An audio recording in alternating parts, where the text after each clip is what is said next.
नमस्कार दोस्तों, जय हिंद जय भारत। मैं हूं सुरेंद्र सिंह। आप देख रहे हैं real life GK YouTube channel. तो दोस्तों, एसएससी की तरफ से बहुत ही बड़ी खुशखबरी निकल कर आ रही है। लाखों विद्यार्थियों के लिए खुशखबरी है कि एसएससी ने एक बहुत ही बड़ी वैकेंसी जारी की है।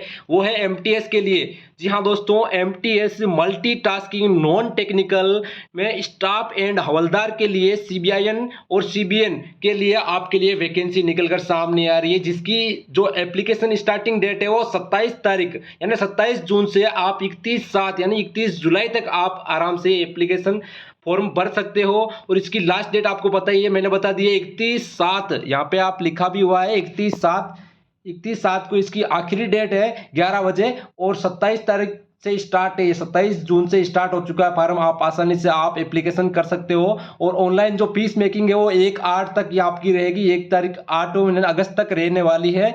और जो वीडियो एप्लीकेशन है उनके लिए 16/8 से 17/8 तक रहने वाली है। और कंप्यूटर बेस्ड टेस्ट की बात की जाए तो सबसे बड़ी बात है, कंप्यूटर बेस्ड टेस्ट इसका होने वाला है अक्टूबर नवंबर 2024 यानी इसी साल के अक्टूबर नवंबर में आपका जो इसका एग्जाम होने वाला है। तो एक भी विद्यार्थी चूके नहीं, सब विद्यार्थी इसमें एप्लीकेशन करें, अपना फॉर्म भरें। तो मैं सारी जानकारी स्टेप बाय स्टेप आपको बता देता हूं। इसमें मल्टीटास्किंग नॉन टेक्निकल स्टाफ के लिए वैकेंसी निकली है। और पे लेवल 1 रहेगा इसका, पे मैट्रिक 7 पे कमीशन में रहेगा इसका।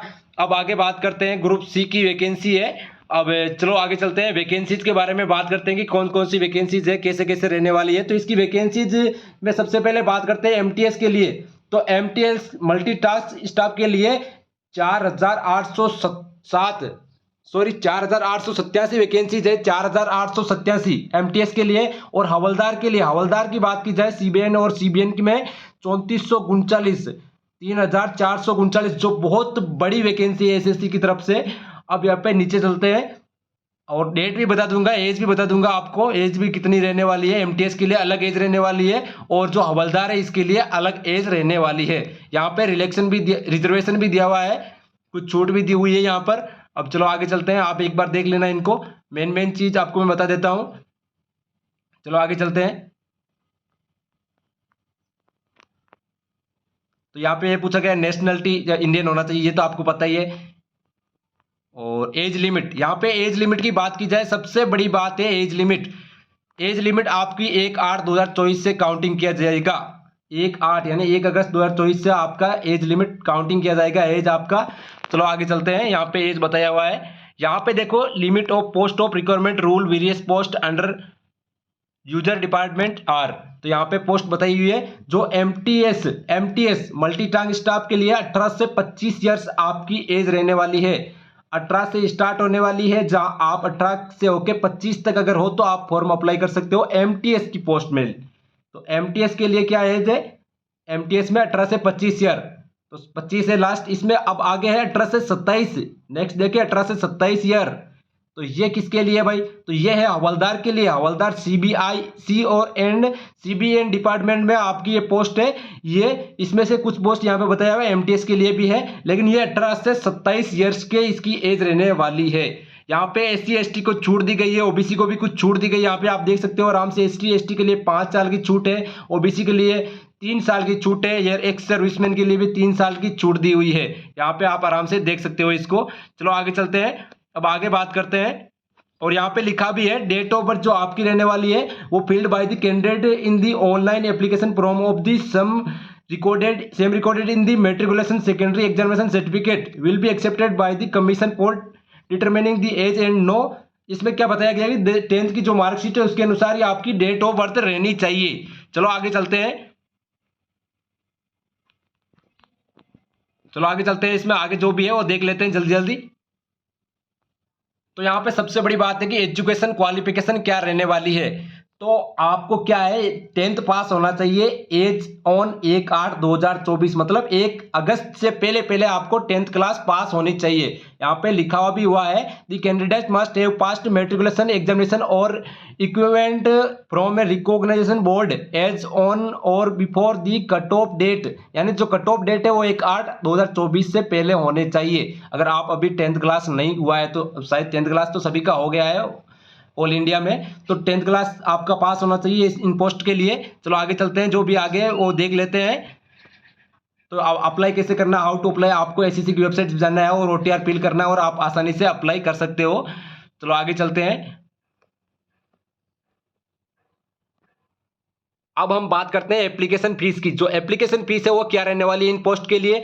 तो एप्लीकेशन फीस की आपकी बात की जाए तो 100 रुपये रहने वाली है, 100 रुपीज रहने वाली है। और जो वुमेन कैंडिडेट है and women candidate and candidate belong to schedule caste यानी SC ST जो पर्सन है उनके लिए एकदम फ्री रहने वाला है, और वुमेन कैंडिडेट के लिए भी फ्री रहने वाला है, कोई भी पे नहीं करना है। बाकी जो जनरल कास्ट है OBC कास्ट है उनको पे करना पड़ेगा 100 रुपीज, यह आपकी फीस रहने वाली है। आप फीस जो ऑनलाइन माध्यम से भी कर सकते हो। चलो आगे चलते हैं। फीस की डेट आपको बता दी है मैंने, 1 अगस्त तक आप एप्लीकेशन कर सकते, लास्ट डेट है फीस भरने की, और 31 आपकी जो एक इसकी लास्ट डेट है फॉर्म की। तो यहाँ पे हम देखते हैं सेंटर, जो सेंटर है वो आपको पहले चूज करना पड़ेगा। आप यहाँ पे सेंटर देख सकते हो, सेंटर की डिटेल है यहाँ पे देख सकते हो। सेंट्रल रीजन CR के अंदर यानी बिहार एंड उत्तर प्रदेश में आते हैं। बिहार के उत्तर प्रदेश से जो भी है यहाँ पे दिया हुआ है, भागलपुर, मुजफ्फरपुर, पटना जो भी है वो आप यहाँ पे दिया हुआ है। तो यहाँ पे आगे देखो ER जो रीजन है, ER रीजन में अंडमान निकोबार आता है, आइसलैंड आता है, झारखंड आता है, उड़ीसा आता है, सिक्किम आता है एंड वेस्ट बंगाल आता है। इसमें यहाँ पे नाम भी दिया हुआ है, सभी जो जहाँ पे सेंटर है SSC का वो यहाँ पे बताया हुआ है।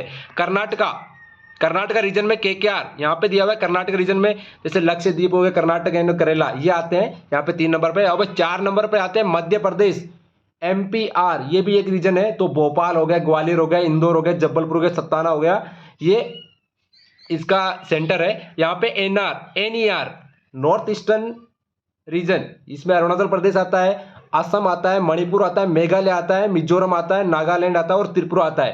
ये यहाँ पे ईटानगर हो गया जो यहाँ पे है वो आप देख सकते हो आराम से, जहां भी है आप देख लीजिए। NR लास्ट में आता है, NR नॉर्थर्न रीजन, यहाँ पे दिल्ली, राजस्थान, अगर राजस्थान के कैंडिडेट तो राजस्थान के वाले में NR आता है, एंड उत्तराखंड के कैंडिडेट के लिए यहाँ पे आपको सेंटर भी दिया हुआ है। जैसे राजस्थान में देखें तो अजमेर हो गया, बीकानेर हो गया, जयपुर हो गया, जोधपुर इसका सेंटर है।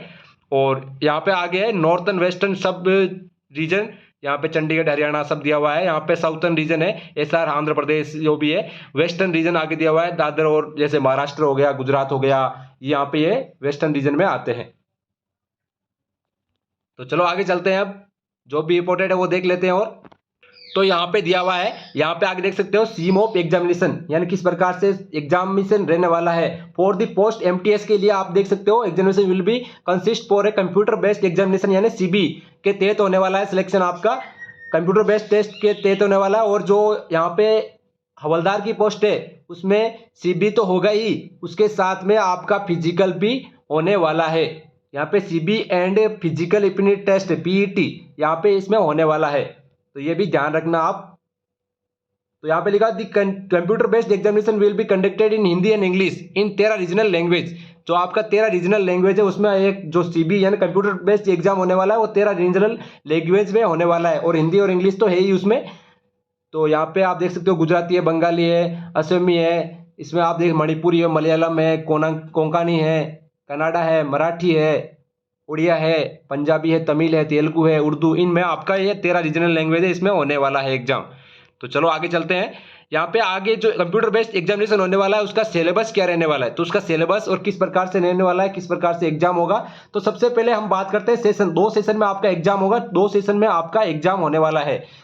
तो 2 सेशन में फर्स्ट सेशन होगा, उसमें क्या होगा, 1 नंबर में उसमें 2 पार्ट रहेंगे। फर्स्ट सेशन में 2 पार्ट रहेंगे, एक तो रहेगा numerical and mathematic, and mathematic का रहने वाला मैथ का, उसमें आपको 20 क्वेश्चन आएंगे और 60 नंबर के आने वाले हैं। उसमें आपको टाइम दिया जाएगा, 45 मिनट का टाइम दिया जाएगा। तो 45 मिनट का, और पैरा जो 8 है उनके लिए 60 मिनट का दिया जाएगा। आपको 45 मिनट का टाइम दिया जाएगा, 20 क्वेश्चन रहेंगे और 60 मैक्सिमम मार्क रहेंगे जो मैथमेटिक का पेपर आएगा। और एक सेकंड पार्ट रहेगा सेशन 1 में, reasoning and ability and problem solving, reasoning का आएगा, रीजनिंग का टॉपिक रहेगा। तो 20 क्वेश्चन आएंगे इसमें भी, और मैक्सिमम नंबर 60 रहने वाले हैं।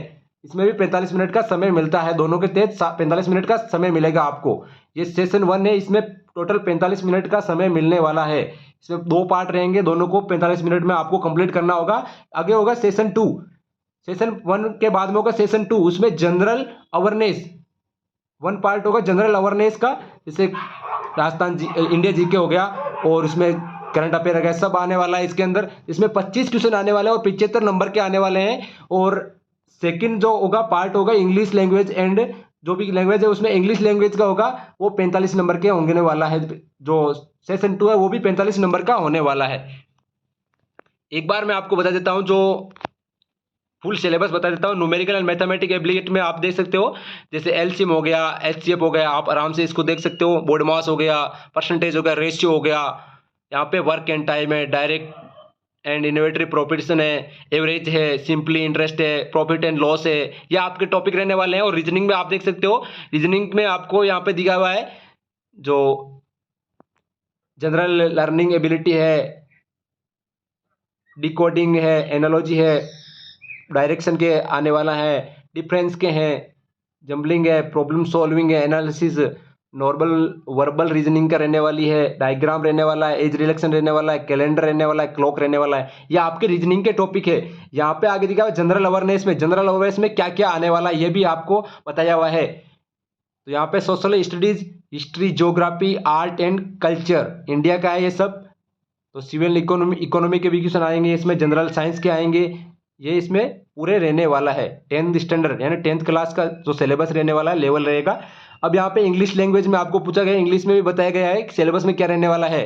तो इंग्लिश लेवल में वोकैबुलरी रहेगी, ग्रामर रहेगी, सेंटेंस रहेंगे, तो स्ट्रक्चर रहेंगे, साइनोनिम एंथोनिम रहेंगे, करेक्ट यूजेज रहेंगे। इस प्रकार से ये टॉपिक रहने वाले हैं इंग्लिश के। वो आपको मैं सभी बता दिया हूँ कौन कौन सा टॉपिक रहने वाला है। चलो अब मैं बता देता हूँ फिजिकल रहने वाला है हवलदार की पोस्ट के लिए। तो हवलदार की पोस्ट के लिए जो फिजिकल रहने वाला है वो किस प्रकार से रहने वाला है, क्या रहने वाला है, मैं आपको बता देता हूँ। एमटीएस में तो फिजिकल होता नहीं है, तो हवलदार की पोस्ट यहाँ पे बताया हुआ है। हवलदार के लिए सीबीआई और सीबीएन के लिए फिजिकल रहने वाला है। तो फिजिकल जो एफिनिट टेस्ट है, वो जो दौड़ रहेगी आपको मेल कैंडिडेट के लिए 1600 मीटर रहेगी। 1600 मीटर आपको रनिंग रहेगी और 15 मिनट में आपको पूरा करना, आप आसानी से आराम से पार कर जाओगे। और फीमेल कैटेगरी के लिए 1 किलोमीटर रहने वाले 20 मिनट का टाइम दिया जाएगा। इसमें फीमेल कैटेगरी के लिए 1 किलोमीटर और 20 मिनट का यानी 600 मीटर की छूट दी गई है इसमें। मेल की 1600 मीटर है और 1 किलोमीटर है फीमेल के लिए। 15 मिनट में मेल के लिए और 20 मिनट टाइम भी ज़्यादा दिया गया है फीमेल के लिए, तो 20 मिनट तो फीमेल के लिए सुनहरा मौका है, जल्दी से जाके अप्लाई करें। तो यहाँ पे फिजिकल में जो हाइट रहने वाली है, हाइट भी बताई हुई है। तो हाइट क्या रहने वाली है, 157 सेंटीमीटर मेल कैंडिडेट के लिए 157 सेंटीमीटर रहने वाली है। और 5 centimetre in the case of Gwalior असोमी है गोरखा है, उनके लिए छूट दी गई है 5 सेंटीमीटर की। बाकी 157 सेंटीमीटर हाइट रहने वाली है मेल कैंडिडेट के लिए। अब चेस्ट की बात की जाए 81 रहने वाले, 81 centimetre. Fully expand with minimum expansion के लिए 5 सेंटीमीटर आपको खुला होना चाहिए चेस्ट का, 5 सेंटीमीटर का। और 81 सेंटीमीटर आपका जो सीना है वो रहना चाहिए। और फीमेल कैटेगरी के लिए बात की जाए तो फीमेल कैटेगरी के लिए हाइट 152 सेंटीमीटर रहने वाली है। और गोरखा के लिए उनके लिए 2.5 सेंटीमीटर की छूट दी गई है। तो हाइट आएगी 152 होगी फीमेल के लिए। और वेट फीमेल में चेस्ट तो होता नहीं, चेस्ट काउंटिंग नहीं किया जाता, वेट किया जाता है, 48 होना चाहिए।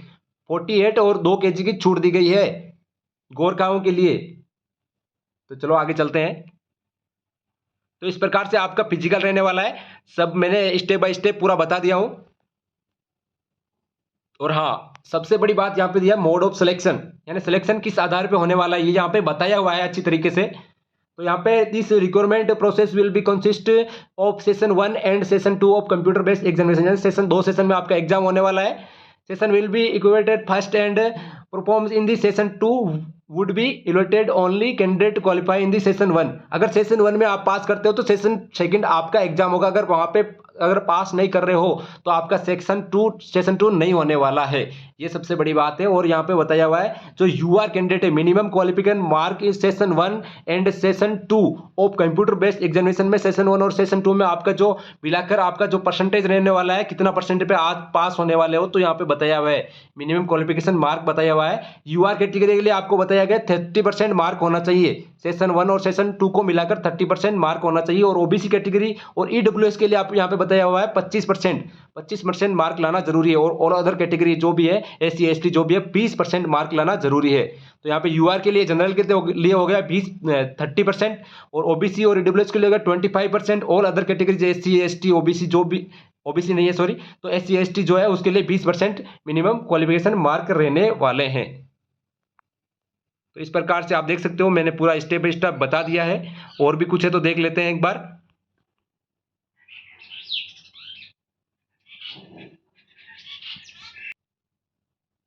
तो इस प्रकार से आपका ये रहने वाला है। आप जल्दी से जाइए और अप्लाई कर दीजिएगा। 27 जून से आपका जो एप्लीकेशन है स्टार्ट हो चुका है और 31 जुलाई तक आपका ये एप्लीकेशन चलने वाला है। और 1 अगस्त इसकी जो लास्ट फीस की पेमेंट की लास्ट डेट है। तो जल्दी से जाइए अप्लाई कर लीजिएगा। एसएससी की ऑफिशियल वेबसाइट पे आप जाके ऑनलाइन एप्लीकेशन कर सकते हो। चलो दोस्तों, जय हिंद, मिलते हैं नेक्स्ट वीडियो में। और हाँ, वीडियो को अपने दोस्तों के बीच में शेयर करना बिल्कुल भी ना भूलें, क्योंकि उनको भी मालूम चलना चाहिए कि कौन सी वैकेंसी आई है, कौन सी चल रही है। तो बहुत ही बड़ी वैकेंसी है, बहुत ही सुनहरा मौका है, हवलदार की पोस्ट है इसमें। तो जल्दी से जाके फॉर्म अप्लाई करिएगा। जय हिंद, जय भारत, मिलते हैं नेक्स्ट वीडियो में है।